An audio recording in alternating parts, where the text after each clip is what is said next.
बात आप मुझे बताइए, अगर आप में से कोई पढ़ा लिखा पत्रकार हो तो आज अपना चेहरा लेकर सामने आए। आप लोगों की पत्रकारिता मैं दिखाता हूँ कि किस लेवल की है। आप लोग कितने पढ़े लिखे हैं, जरा सामने आइए।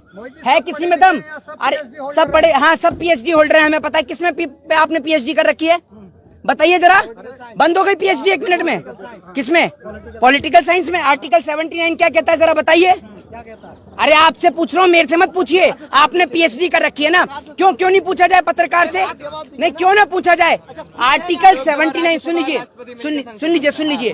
आर्टिकल 79 कहता है कि जो पार्लियामेंट है उसको राष्ट्रपति और 2 सदन मिलके पार्लियामेंट का निर्माण करते हैं। पार्लियामेंट में अगर कोई भी बिल लेकर आया जाता है तो वो बिना राष्ट्रपति के हस्ताक्षर के पारित नहीं हो सकता, कानून में तब्दील नहीं हो सकता। ये मैं नहीं कहता हूं, ये आर्टिकल 79 कहता है।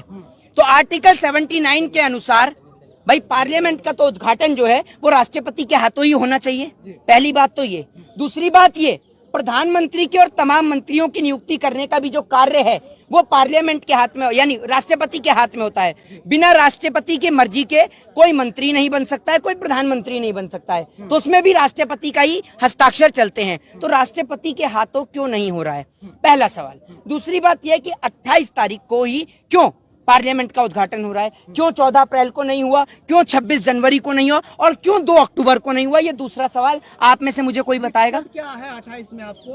आपको दिक्कत क्या है? अगर 2 अक्टूबर को हो जाता आपको दिक्कत क्या थी? अगर 14 अप्रैल को हो जाता? सावरकर का जन्मदिन है इसलिए आप लोग को है, लेकिन भाजपा ने तो ये नहीं कहा कि सावरकर के जन्मदिन के हिसाब से। अच्छा एक बात आप मुझे बताइए। नहीं एक बात आप मुझे बताइए, आप जो कह रहे हैं सावरकर का जन्मदिन है तो गॉडसे के जन्मदिन पे भी कर देते, क्यों नहीं करते? आप कर लीजिए ना।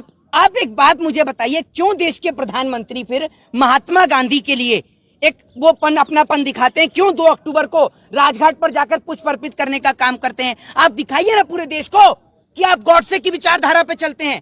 क्यों आप दोगला चरित्र दिखाते हैं? आप सीधा दिखाइए देश के लोगों को कि आप महात्मा गांधी को मानते नहीं है। पूरे देश के अंदर वो सो कॉल्ड लोग जो महात्मा गांधी के बारे में पढ़ते नहीं है, महात्मा गांधी को जानते नहीं है, महात्मा गांधी को गाली देने का काम कर देते हैं। पूछो कि महात्मा गांधी को गाली क्यों देते हो, तो एक ही जवाब होता है कि महात्मा गांधी ने इस देश का बंटवारा किया इसलिए। तो मैंने पूछा कि गॉडसे ने क्या किया? कह रहे गॉडसे ने बिल्कुल सही किया। तो मैंने कहा एक बात आप मुझे बताइए, गॉडसे को सही क्यों ठहराते हैं? तो उन्होंने कहा क्योंकि गॉडसे ने महात्मा गांधी को गोली मारी। मैंने कहा अगर गॉडसे महात्मा गांधी की जगह पर अगर मोहम्मद अली जिन्ना को गोली मार देता तो मुसलमानों के पास कोई लीडर ही नहीं था, तो मुस्लिम लीग की बात ही नहीं होता और 2 राष्ट्र बनता नहीं। तो अगर आप गॉडसे मोहम्मद अली जिन्ना को गोली मारता तो हम समझ सकते थे कि जिसने देश के टुकड़े करने की बात करी उसको मारी। लेकिन जो लोग महात्मा गांधी को गलत ठहराते हैं, क्या महात्मा गांधी की गलती यही थी कि उन्होंने सत्य और अहिंसा के मार्ग पर चले?